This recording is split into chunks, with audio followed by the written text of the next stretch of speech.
ఈ మధ్యకాలంలో పార్లమెంట్లో కూడా విజయసాయిరెడ్డి కూడా పార్లమెంట్ ఎన్నికల తర్వాత తెలంగాణ రాష్ట్రంలో కాంగ్రెస్ గవర్నమెంట్ పడిపోతుంది అని విజయసాయిరెడ్డి పార్లమెంటు రాజ్యసభలో మాట్లాడాడు. పార్లమెంట్ ఎక్కడో మాట్లాడాడు రాజ్యసభలో. దాని మీద మా మాణిక్ ఠాకూర్ గారు కూడా కౌంటర్ ఇచ్చాడు. ఏది ప్రెస్ మీట్లో కౌంటర్ కూడా ఇచ్చాడు. నేను విజయసాయిరెడ్డికి అడుగుతున్నా, తెలంగాణలో గవర్నమెంట్ పడిపోవడానికి నువ్వు ఒకళ్ళ తీసుకున్నావా? బీజేపీ దగ్గర నువ్వు ఒకళ్ళ తీసుకున్నావా? జగమెరిగిన సత్యం ఏంది అని అంటే కేసీఆర్ జగన్ ఒకటే. కేసీఆర్ జగన్ వేరు కాదు, వాళ్ళిద్దరు ఒకటే.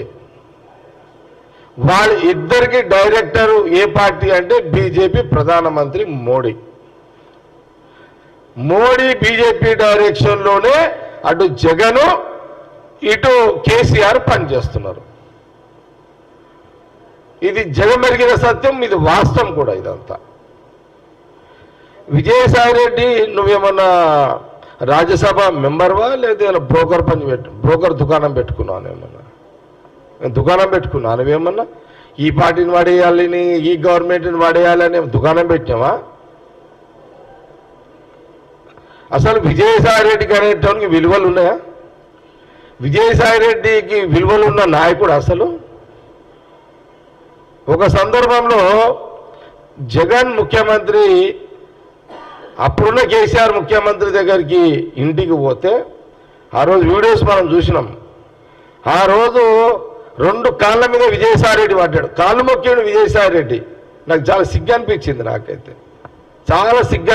నాకైతే అరే అంటే ఆ రోజు నాకేమనిపించింది, ఆ వీడియో చూస్తుంటే అది అది విజయసాయిరెడ్డి ముందు జగన్ ఉన్నాడు, కేసీఆర్ అంటే విజయసాయిరెడ్డి కాళ్ళు మొక్కుతుంటే కేసీఆర్ నాకు ఫీల్ అయిపోయిన ఒక రాజశేఖర రెడ్డి గారు కొడుకు ఇంత దిగజారిపోవడం ఏంటి జగను? విజయసాయిరెడ్డి కేసీఆర్ కాళ్ళు మొక్కిండు అని అంటే జగన్ మొక్కినట్టే కదా, జగన్ మొక్కినట్టే. నాకు సిగ్గు అనిపించింది నిజంగా. ఎందుకు సిగ్గు అనిపించింది? రాజశేఖర రెడ్డి అనే ఒక మగవాడు, ఒక ముఖ్యమంత్రి, ఉమ్మడి రాష్ట్రంలో కేసీఆర్ని అదరగొట్టినోడు కొడుకు ఆత్మ విజయసాయిరెడ్డి కాలు మొక్కుడేంది? ఆ వీడియో బయటికి రావడం ఏంటి? ఇవన్నీ నువ్వు ముఖ్యమంత్రి కావచ్చు జగను, కానీ నీ పౌరుషం లేని నీ రాజకీయ జీవితం వేస్ట్ అనిపిస్తుంది. పౌరుషం లేని రాజకీయ జీవితం. ఆ రోజు సోనియా గాంధీ, రాహుల్ గాంధీ గారు రెండు రాష్ట్రాలు ఇచ్చారు. ఆ రోజు ఆ 2 రాష్ట్రాలలో మీకు స్వయం పరిపాలన వచ్చింది ఆంధ్రప్రదేశ్కి, తెలంగాణకు స్వయం పరిపాలన వచ్చింది. ఈ స్వయం పరిపాలనలో తెలంగాణలో ఉమ్మడి రాష్ట్రంలో మరి కిరణ్ కుమార్ రెడ్డి, రోషయ్య గారు సీఎం అయితే, తర్వాత రాష్ట్ర విభజనతో ఇక్కడ కేసీఆర్ అయ్యిండు, తర్వాత రేవంత్ రెడ్డి సీఎం అయ్యిండు. అక్కడ చంద్రబాబు నాయుడు అయ్యిండు, జగన్ అయ్యిండు అక్కడ.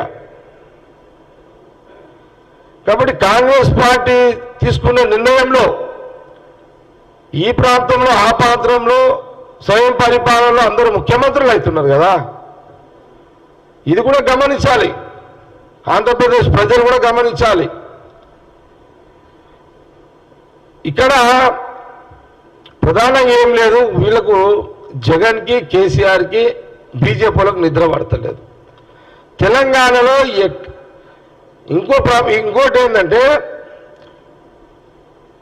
తెలంగాణ ఆర్థికాభివృద్ధి చెందొద్దు అని కేటీఆర్, హరీష్ రావు కుట్ర పన్నుతున్నారు. ఇప్పటికే మీరు కేసీఆర్ చేసిన నిర్ణయాల వల్ల తెలంగాణ రాష్ట్ర బడ్జెట్ దివాలా తీసింది. ఏది? మీరు విచ్చలవిడి ఖర్చు పెట్టినందుకు. మళ్ళీ ఇప్పుడేంది ఈ రాజకీయ ప్రకటనలేంది? ఈ రాష్ట్రము ఇట్లనే ఉండాలి, ఆర్థికంగా ఎదగొద్దు, ఇక్కడ బిజినెస్ ఎదగొద్దు, రియల్ ఎస్టేట్ ఎదగొద్దు, అందుకే ఇవేమి రియల్ ఎస్టేట్ కానీ ఇంకా బిజినెస్ ఎదగొద్దని బిజినెస్ కన్ఫ్యూజ్ లో పెట్టడానికే ఈరోజు కేటీఆర్ అక్కడ జగన్, ఇక్కడ కేసీఆర్, అక్కడ జగన్, ఈ మీడియేటర్ విజయసాయి రెడ్డి ఇదొక ప్రయోగం జరుగుతున్నది. దయచేసి రియల్ ఎస్టేట్ కానీ ఇంకే బిజినెస్ వల్ల నమ్మకండి. ఖచ్చితంగా తెలంగాణలో 5 సంవత్సరాలు గవర్నమెంట్ ఉంటుంది, ఏం అనుమానం లేదు. తెలంగాణలో 101% గవర్నమెంట్, కాంగ్రెస్ గవర్నమెంటే ఉంటుంది. జగన్ ఎన్ని కుట్రలు చేసినా, కేసీఆర్ కుటుంబం ఎన్ని కుట్రలు చేసినా, బీజేపీ ఎన్ని కుట్రలు చేసినా, కాంగ్రెస్ పార్టీ ఈ తెలంగాణలో అధికారంలో ఉంటుంది, ఎలాంటి అనుమానం లేదు. వాళ్ళ రాజకీయ ఎత్తుగడలో తిప్పి కొడతాము.